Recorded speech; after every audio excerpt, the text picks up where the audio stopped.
In the spirit of reconciliation, I acknowledge the traditional custodians of country throughout Australia and their connections to land, sea and community.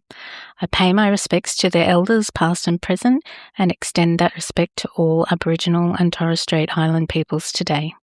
Welcome to Totally Lit, the podcast celebrating reading, writing and creating literature. I'm your host, Ky Garvey. Thank you for listening. Inessa Jackson, welcome to Totally Lit. Thank you so much for having me. It's lovely to meet you. I'm a big crime fan, so I'm very excited to have you Wonderful. on the show. I'm excited too. And it's an award-winning piece of work as well. That must be amazing. Unexpected but amazing. Good confidence boost it was. It was great. So Devil Mountain is the name, which is amazing. And the cover looks incredible. I'm like, I want to read that. Yeah, just from the cover. Yeah. But it's won the Verena Mentorship Award. That's correct. Threw it in the hat and I thought, you know what, there's nothing to lose. And I got the call when I was in Woolies at the checkout and I couldn't actually believe what I was hearing when Review the Firm told me that I'd won.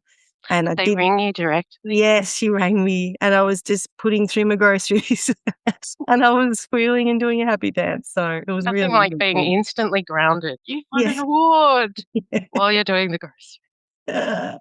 Did you tell anyone around you? What was that feeling like? Oh, I think everyone knew. No, there weren't people clapping, but I think some people were aware that there was good news. So, wonderful. Yeah. And it's got another award as well, the 2023 Banjo Prize. Is that the same manuscript?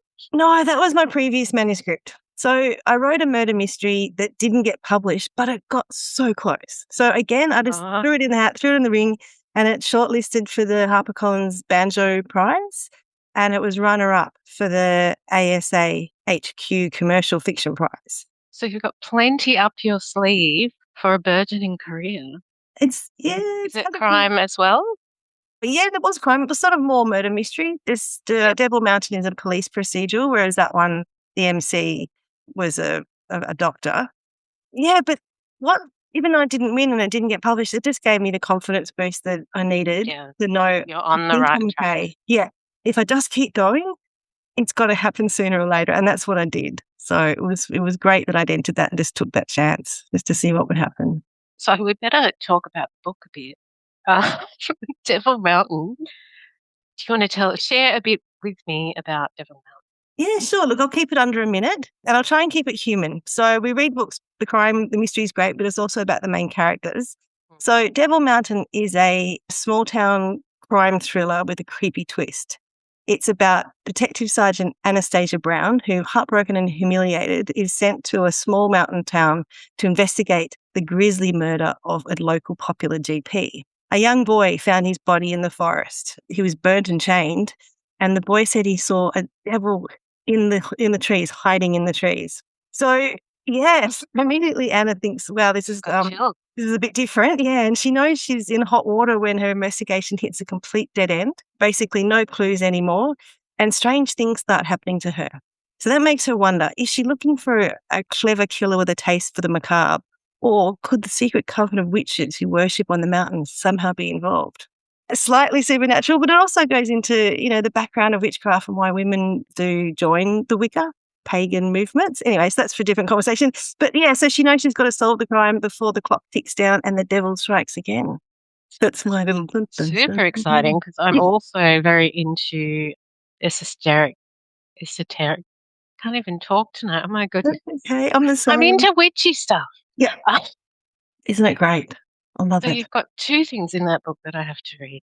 Oh, good. Where did the idea come from? Did you sit down and go, I want to write a police procedural, I need to think of ideas, or did it sort of creep in when you were shopping or having a shower?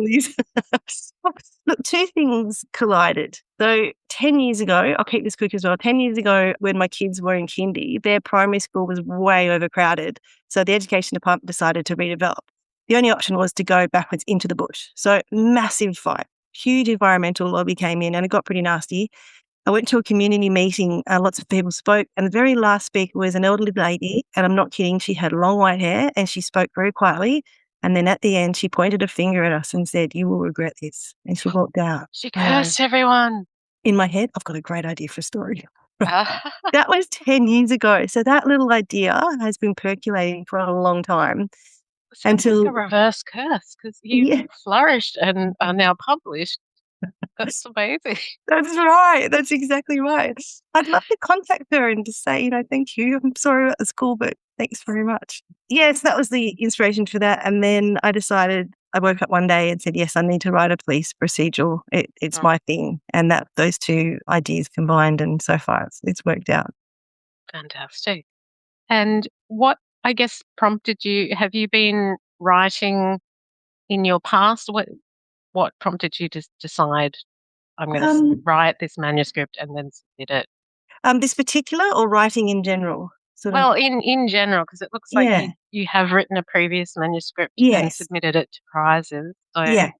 So dream there. There is definitely. So around the same time when my kids started at school, and I was lucky enough to be a stay-at-home mum, but I needed something to do with my brain, and I turned to writing. So I started doing writing courses and just got feedback and read other people, started reading more widely, and then wrote a dystopian thriller about an underground community, which I just love. I'm going to go back to it one day. But that went absolutely nowhere.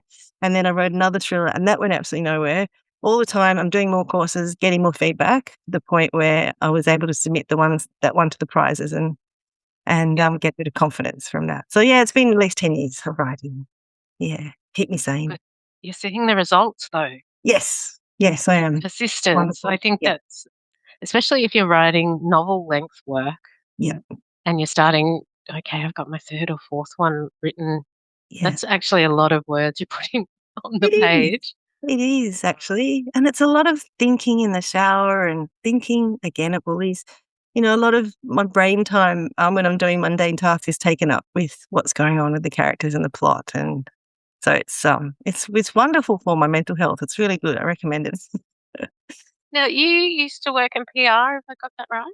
Yeah, that's right. Yeah. Yes. How have you found now with your debut novel, have you been able to utilize any of those skills to share, get the word out about it? Get the word out. Look, those skills are pretty rusty. They're going on 18 years now. So but a lot of the basics are still there. And yes, I have been utilizing them. I'm working with the Simon & Schuster PR team, though, and they're brilliant. I'm not stepping on their toes. They're leading the way and doing You're letting them do the work. Yeah, and I'm just being available. I'm showing up and being positive and taking the opportunities and just having a wonderful time, actually. It's really great. I'm enjoying it. It's good. It's super fun being an author. No one tells you that a bit. Like, you think it will be, but then, the real experience is like, oh, this is cool. It is cool. I feel really fortunate and grateful. It's great. And do you think you would recommend to all your friends to become authors as well?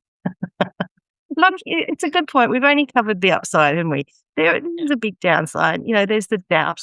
There's the, what am I doing? It's the, 480,000 words you put into a laptop that dies one day and you wonder if it was in the cloud. God. And that isn't a good idea. Who cares? It's gone. Start something new. So, no, I don't think it's for everyone. I think you've got to have a particular urge to create in this way, in this form, and then just work out what you want to do. If you want to publish, then you can't give up. You can just not give up. You have to work on it. And I think it's an everyday thing. Even if you don't get to the keyboard, you're working on it in some shape or form. It's writing on the back of a receipt or something in the car where you just had a brainwave. I've got crazy notes in my phone. I'm like, I don't even know what I was trying to tell myself. Exactly it. So emails to myself at 3 a.m. It's like, who is Troy? I don't know who Troy is. This is odd.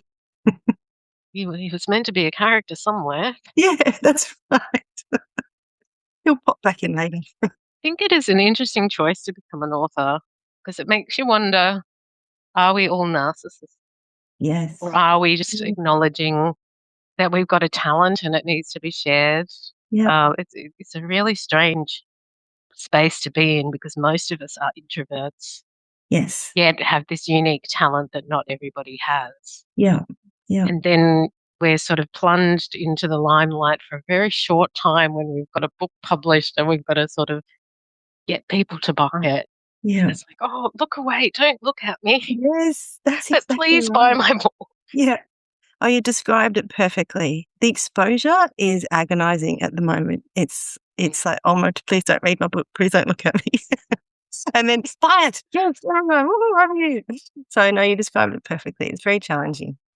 And I find the technology, I'm really hopeless. Instagram and filming and making reels, and I'm so resisting going to video podcasts because Yeah. I'm like, we're just recording our voice. I can pretend I'm on the phone and nobody's looking at me. Don't have to do hair and makeup. But growth, Right. like if you're wanting growth, Yeah. you've got to go move with the market. Yeah. You It's too. like, oh, It's why do I want this again? yeah. You have to remind yourself. That's right. You got to set the goal and work out what it is that you're doing.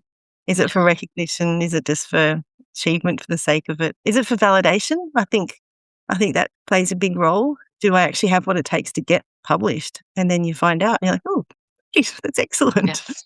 Feel Then you've got to validated. figure out, can I do it again? Can I Yes. replicate this? No pressure. No pressure.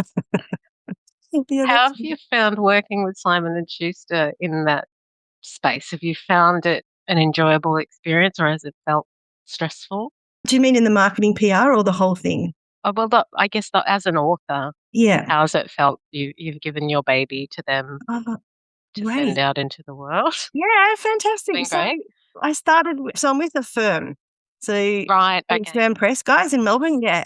And being awarded the Verena mentorship with a firm meant we spent a week together at Verena, and that was just incredible. That was a life change that week. We sat together, they gave us feedback, we discussed things. There were 4 of us crime writers, and it was just magical. So I started a friendship with them then, and I worked with Laura Franks for like a year and a half on the manuscript. And she's just beautiful. She's the nicest person. She's so supportive, and she can tell me something's really crap in the nicest way that makes me feel good.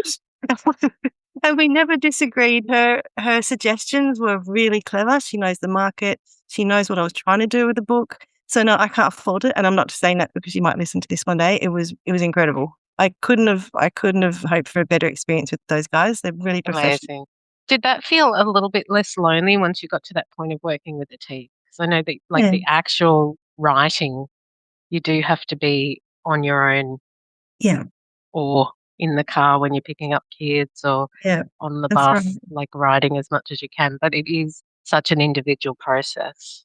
It is very individual. One of the things I did, though, because I didn't like feeling lonely, was I found people to write with. So we formed a writers group from one of the courses I did. I'm actually part of 2 writers groups, and we workshop monthly.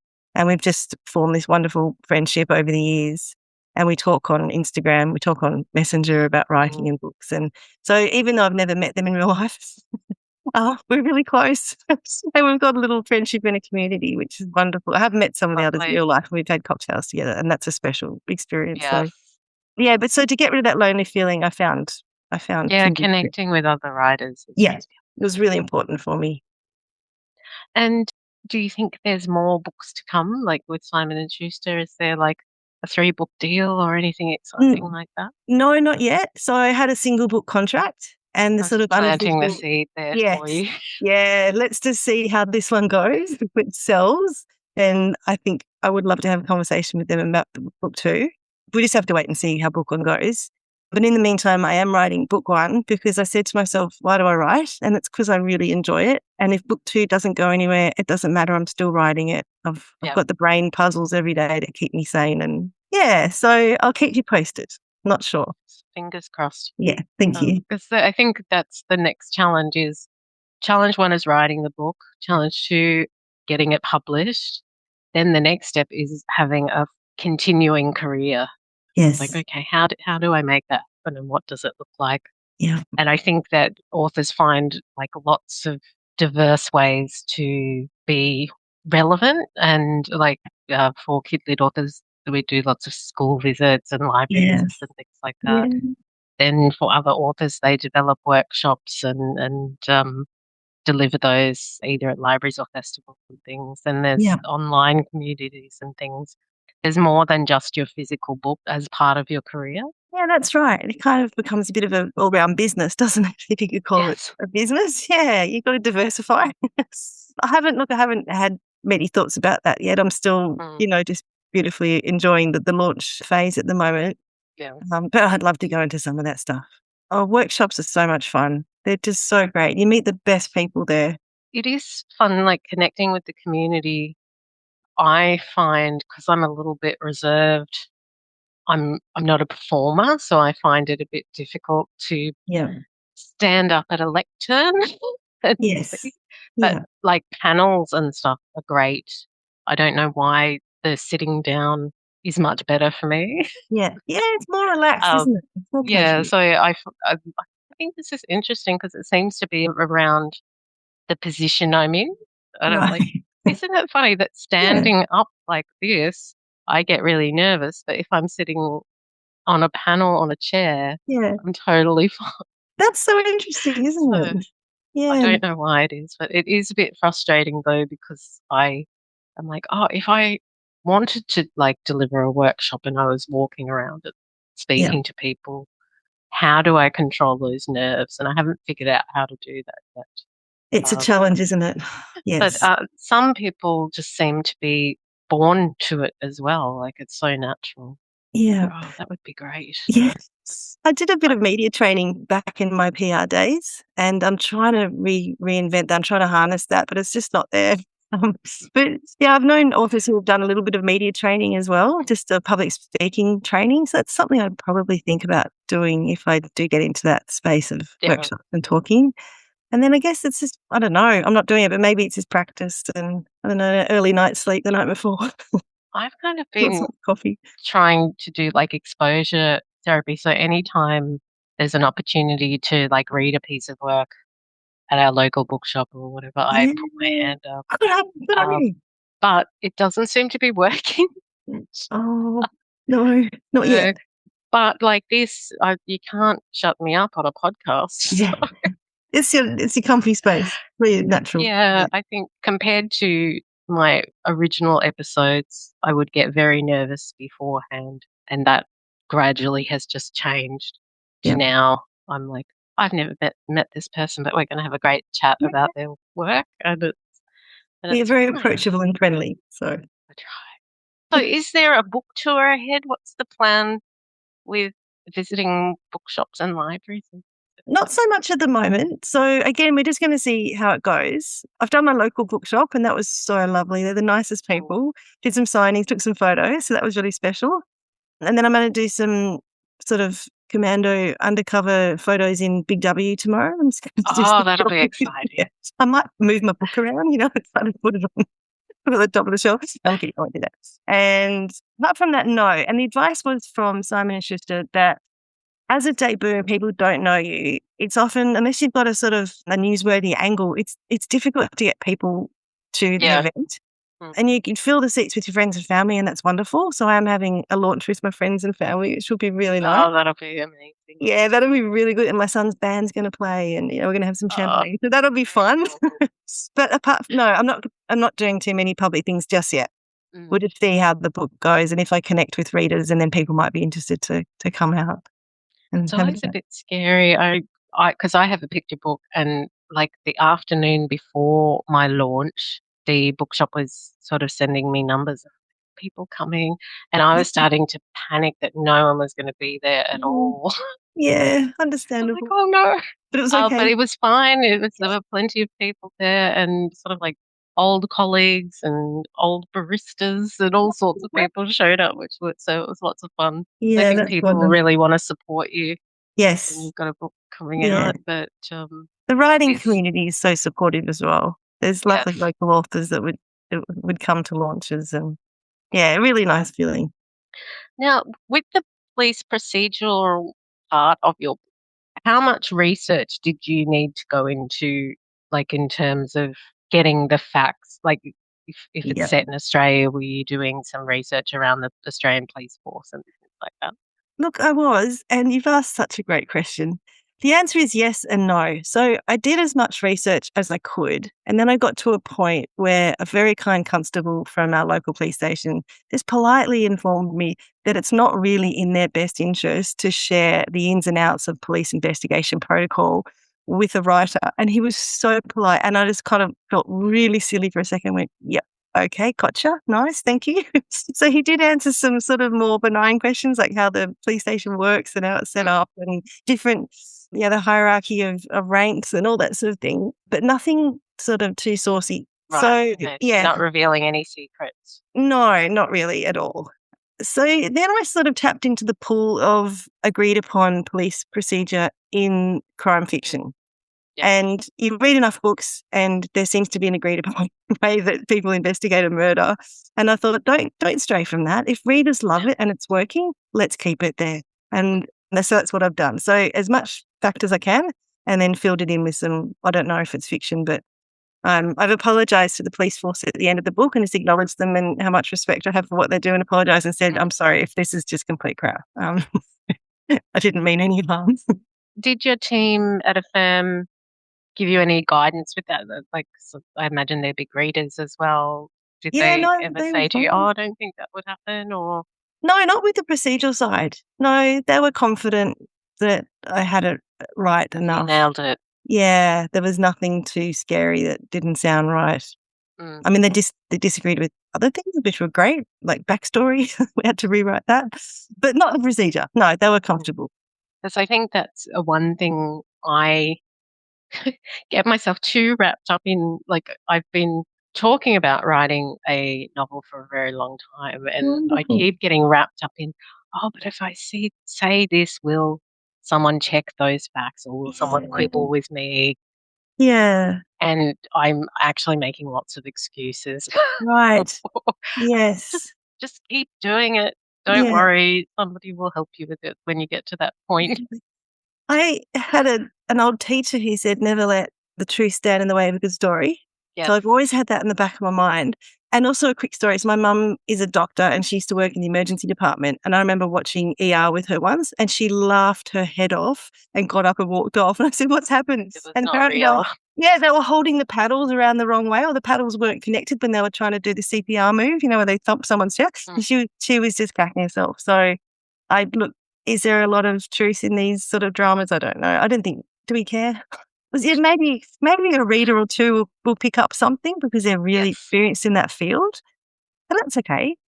But I think for the most part, readers and viewers just accept the sort of common myths that we that we show them. And now you've chosen a female protagonist. Was that just because you're female yourself, or what Pretty the much. motivation for that? Look, that's first and foremost, yes, because I wasn't confident writing a male character just yet, MC. The other one was that there's a sort of theme in the book about misogyny and power structures, and not only in the police force, but in society. And we even go into like the witches, so what it means to be a woman in the Wiccan world.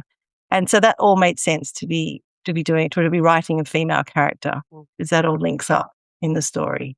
And how much research did you do into the witchcraft, or did you leave that up to your imagination? Look, a lot of it was imagination because I didn't want to insult these amazing people by getting it wrong.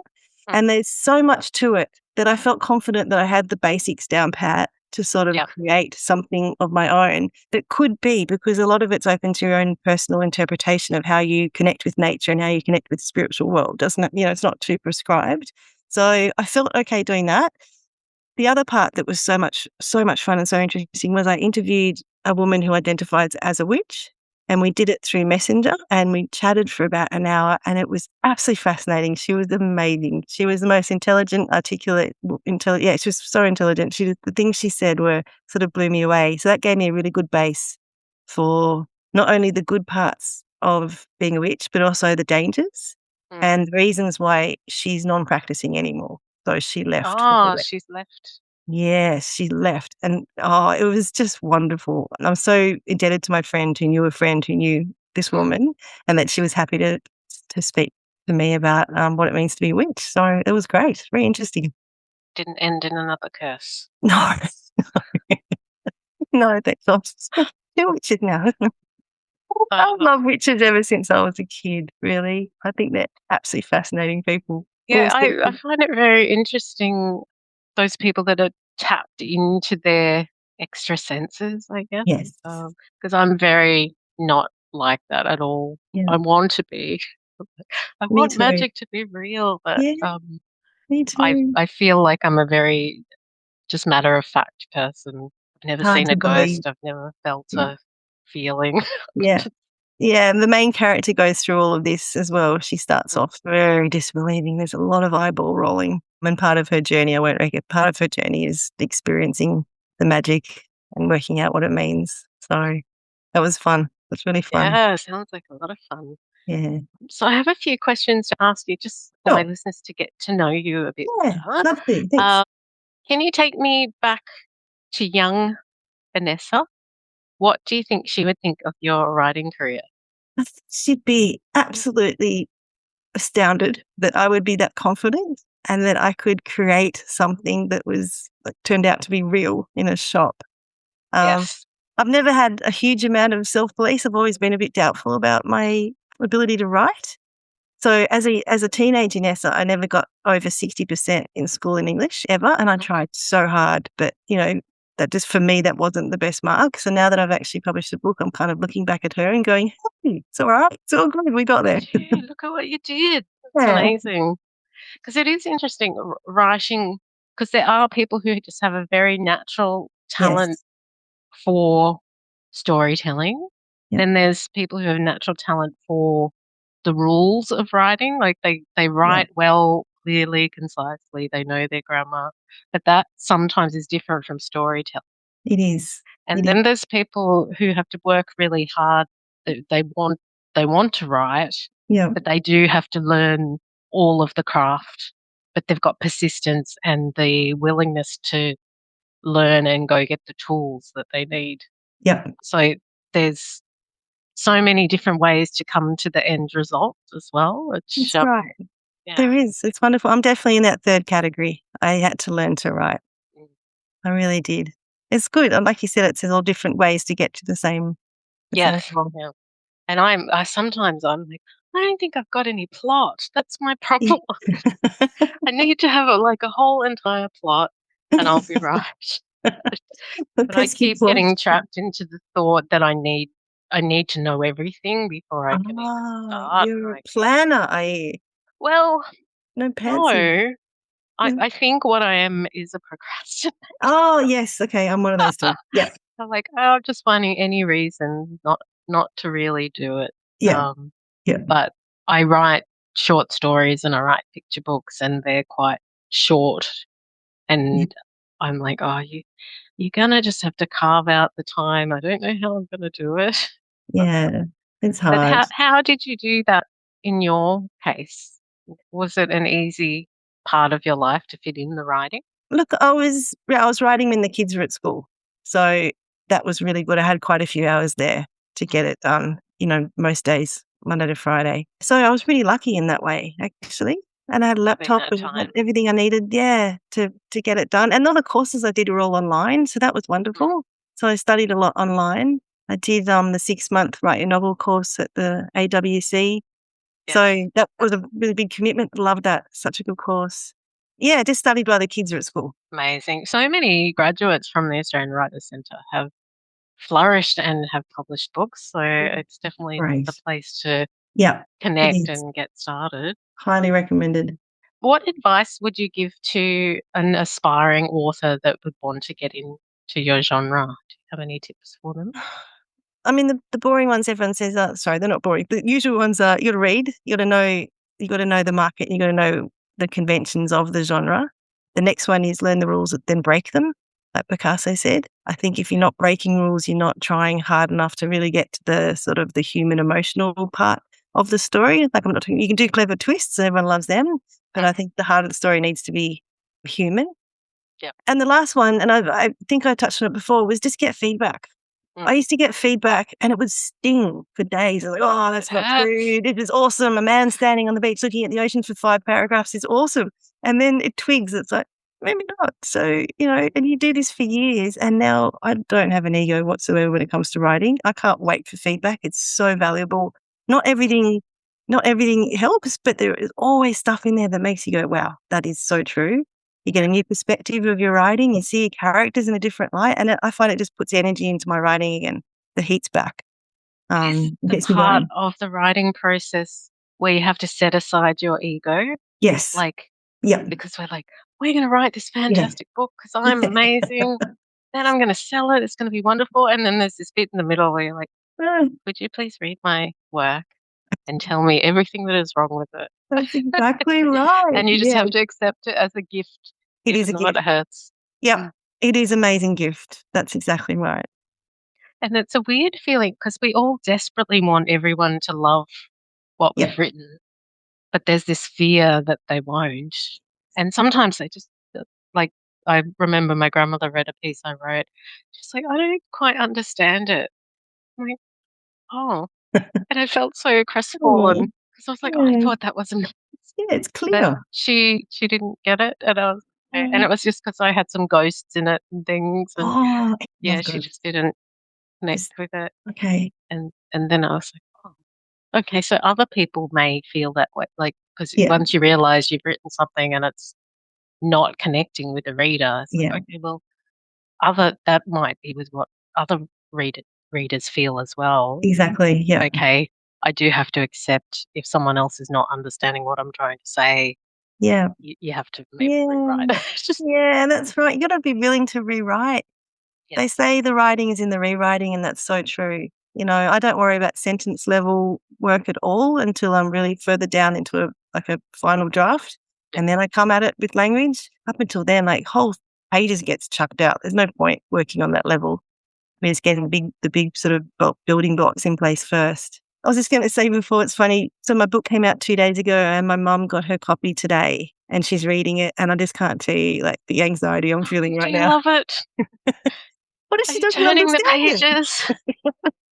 Oh, anyway, that's fine. I think it's also weird when someone you know and love is reading something, like, even though the work is fiction, there's going to be some of you in there somewhere.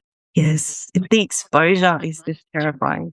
Yeah. Oh, yeah, I've warned her. Yeah, it's a little bit of spicy stuff, but, you know, it'll be okay. Some mums love spicy stuff. There's nothing wrong with spicy stuff. It's all good. Yeah. So, hope she loves it. Yeah, I'm sure she will. And she's like my mum. My mum loves everything. And she's in the chemist saying, why haven't you got my daughter's picture book in here? You're selling those other ones. I'm like, Mum, it doesn't work that way. Oh, I love her. That's so wonderful. I'm not on that distribution list, Mum. Every time I see her, she's sold a copy to someone. Yeah. Thanks, Mum. I'm glad I've got you on my team. Yeah, she's a great asset. Send her my way. Okay, last question. Is there anything surprising about yourself that my listeners may not know? Oh, what an excellent question. Do we want something serious or something lighthearted? Well, it's up to you. You don't need to overshare, but just something surprising. That is surprising about you. Oh, God. I'm trying to think of something interesting. Everything flashing through my head about me is just not interesting. All right, I'm just going to go with the silly one. I'm terrified of sheep. I can't stand sheep. Sheep? Yeah, they're the most evil things on the planet. Have you seen their eyes and their teeth? Oh, my God.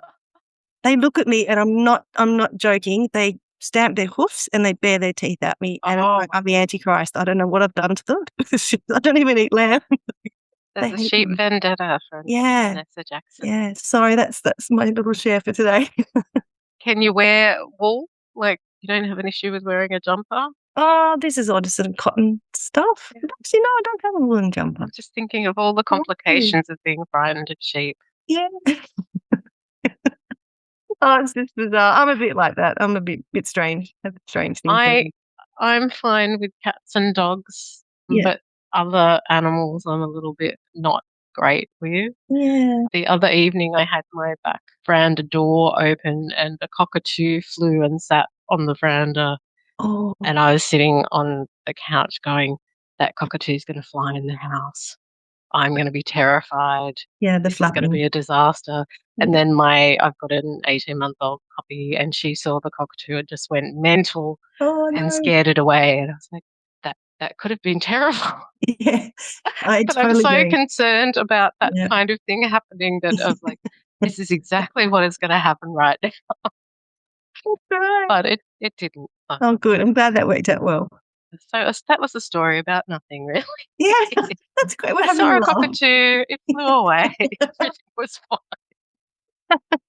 These are the important things. This is a little win you need every day. This is a little Yes. win. Yes. Yeah, keep me going.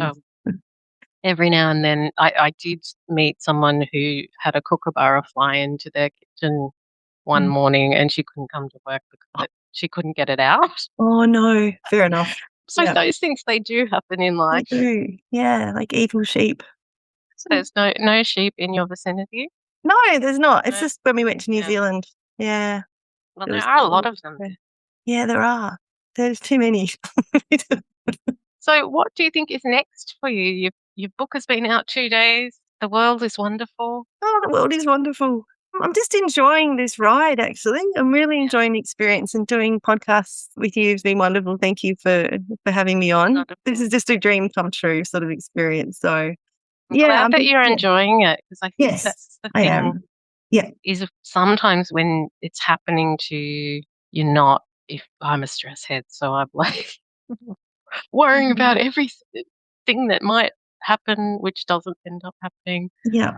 But it does sometimes take the enjoyment out of the experience. So It I'm does. loving hearing you Yeah. enjoying it, Going with the flow. accepting what the universe is bringing you. That's exactly right. Yeah, and enjoying writing book too. So I'm just remembering why I do it. And yeah, so no, I'm having a lovely time. Yeah, staying in the moment as much as possible. Well, thank you so much for joining me. It's been wonderful to get to know you, and I'm looking forward to getting my hands on your book. Oh, wonderful. Yes, definitely. Thank you for having me on. I'm just going to say I'm going to send you one straight away. As soon as we finish, I'll send you one. That's terrible. We got you. But I'm not fishing for books. No, I think it's terrible that I haven't sent you one already. I'm so sorry. That will be ready immediately.